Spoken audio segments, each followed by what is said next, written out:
दोस्त हैं, मित्र हैं, किनसे तुम्हारा नाता है, रिश्ता है, मोबाइल को चेक करो, उनकी पुस्तक देखो, उनसे पूछो। आज कोई नहीं पूछता।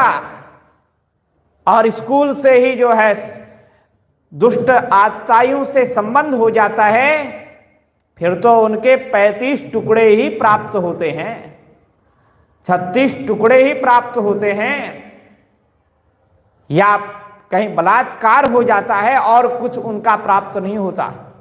इसमें माँ बाप की गलती है, पूछते नहीं है। और हिरण्यकश्यपु पूछता है, चाहे भले ही दुष्ट हो, ये अच्छाई नहीं देखना चाहता, लेकिन अपने लिए तो अच्छाई देखना चाहता है कि मेरा बेटा मेरे अनुकूल हो।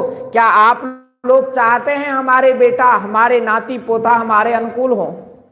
चाहते हैं तो जरूर पूछना चाहिए, उनकी जानकारी जरूर होनी चाहिए, तब वो कल्याण मार्ग में आगे बढ़ेंगे।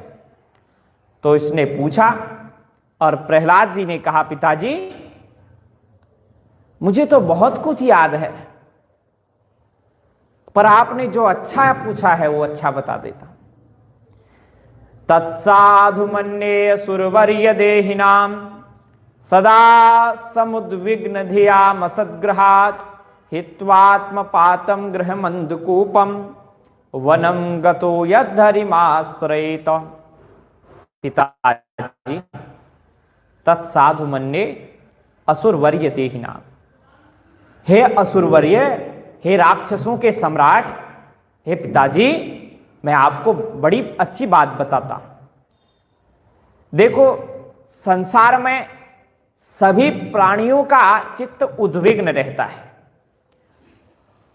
तो ये उद्विग्न क्यों रहता है पिताजी?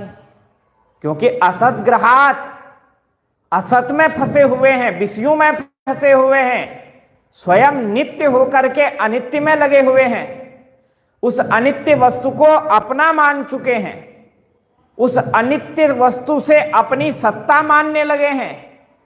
उनको लगता है कि ये वस्तु ना हो तो मेरा जीवन नहीं रहेगा, और अनित्य वस्तु नित्य निरंतर नष्ट होती चले जा रही है, और जीव चाहता है कि ये मेरे पास बनी रहे, क्योंकि जीव की चाह है नित्य की, स्वतः नित्य है।